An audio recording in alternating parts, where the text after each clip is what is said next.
అందరికీ నమస్కారం. Welcome to my channel. ఈరోజు కార్తీక పురాణం 29వ అధ్యాయం చదువుకుందాము. ఓం గం గణపతియే నమః. ఓం నమః శివాయ. కార్తీక పురాణం 29వ అధ్యాయం. అంబరీషుడు దూర్వాసుని పూజించుట ద్వాదశి పారాయణం. అత్రి మహాముని అగస్త్యుల వారితో ఈ విధముగా సుదర్శన చక్రము అంబరీషునిగా అభయమిచ్చి ఉభయులను రక్షించి భక్తకోటికి దర్శనమిచ్చి అంతరార్థనమైన వైనము చెప్పి తిరుగు ఇట్లు నుడువనారంభించెను. ఆ తరువాత అంబరీషుడు దుర్వాసుని పాదములు పైబడి దండ ప్రణామములు ఆచరించి పాదములను కడిగి ఆ కడిగిన నీళ్లను తన శిరస్సుపై చల్లుకొని, ఓ మునిశ్రేష్ఠ, నేను సంసార మార్గమునందున్న ఒక సామాన్య గృహస్థుడని, నా శక్తి కొలది నేను శ్రీమన్నారాయణ్ణి సేవింతును. ద్వాదశి వ్రతము చేసుకొనుచు ప్రజలకు ఎట్టి కీడు రాకుండా ధర్మవర్తుడనై రాజ్యమేలుచున్నాను. నా వలన మీకు సంభవించిన కష్టమునకు నన్ను మన్నింపుడు. మీ ఎడల నాకు అమితమైన అనురాగముండుట చేతనే తమకు ఆతిథ్యం ఇవ్వవలేనని ఆహ్వానించి తిని, కాన నా ఆతిథ్యమును స్వీకరించి నన్నును నా వంశమును పావనము చేసి కృతార్థుని చేయుడు. మీరు దయార్థ హృదయులు. ప్రథమ కోపముతో నన్ను శపించినను మరల నా గృహమునకు విచ్చేసితిరి. నేను ధన్యుడైతిని. మీ రాక వలన శ్రీ మహావిష్ణువు యొక్క సుదర్శనమును చూచు భాగ్యము నాకు కలిగినది. అందులకు నేను మీ ఉపకారమును మరువలేకున్నాను. మహానుభావ, నా మనస్సంతోషమసే మిమ్మెట్లు స్తుతింపవలేనో నా నోట పలుకులు రాకున్నవి. నా కండ్ల వెంటవచ్చు ఆనంద బాష్పములతో తమ పాదములు కడుగుచున్నాను.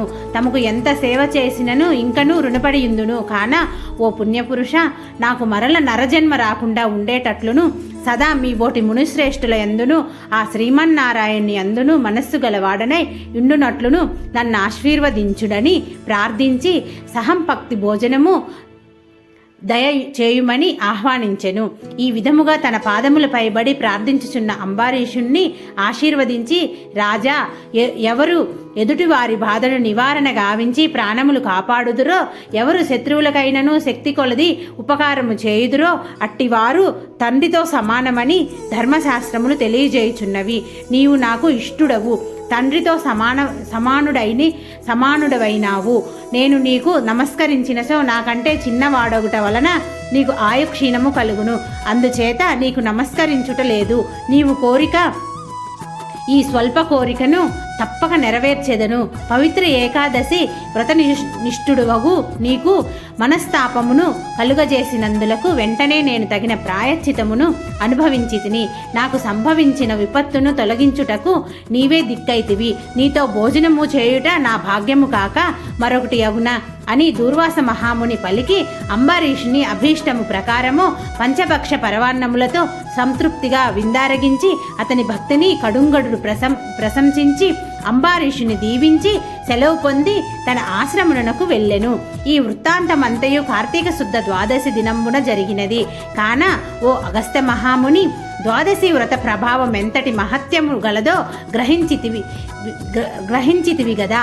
ఆ దినమున విష్ణుమూర్తి క్షీరసాగరమందున శేషశయ్య పాన్పుపై నుంచి లేచి ప్రసన్న మనస్కుడై ఉండును.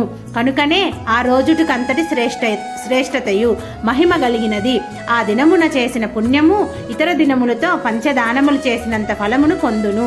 ఏ మనుజుడు కార్తీక శుద్ధ ఏకాదశి రోజున శుష్కోపవాసముండి పగలెల్లా హరినామ సంకీర్తనచే గడిపి ఆ రాత్రంతయు పురాణము చదువుతూ లేక వింటూ జాగరణ చేసి ఆ మరునాడు అనగా ద్వాదశి నాడు తన శక్తి కొలది శ్రీమన్నారాయణకు ప్రీతి కొరకు దానములిచ్చి బ్రాహ్మణులతో కూడి భోజనము చేయును. అట్టివాని సర్వ పాపములు ఈ వ్రత ప్రభావము వలన పటాపంచలైపోవును.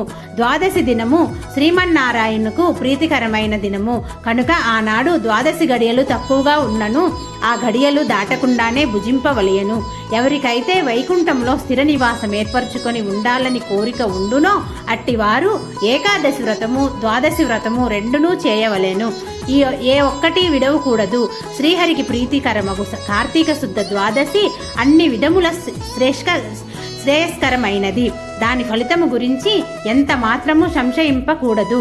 మర్రి చెట్టు విత్తనము చాలా చిన్నది అయినను అదే గొప్ప వృక్షమైన విధముగా కార్తీక మాసంలో నియమానుసారముగా చేసిన ఏ కొంచెము పుణ్యమైనను అది ఆవసాన కాలమున యమదూతల పాలు కానీయక కాపాడును. అందులకే ఈ కార్తీక మాస వ్రతము చేసి దేవతలేగాక సమస్త మానవులు తరించిరి. ఈ కథను ఎవ్వరు చదివినను లేక వినినను సకల ఐశ్వర్యములు సిద్ధించి సంతాన ప్రాప్తి కూడా కలుగును అని అత్రి మహాముని అగస్త్యేనుకు బోధించిరి. ఇట్లు స్కాంద పురాణాంతర్గత వశిష్ఠ ప్రోక్త కార్తీక మహత్య మండలి ఏకోనత్రింశోధ్యాయము 29వ రోజు పారాయణము సమాప్తము. ఓం నమః శివాయ.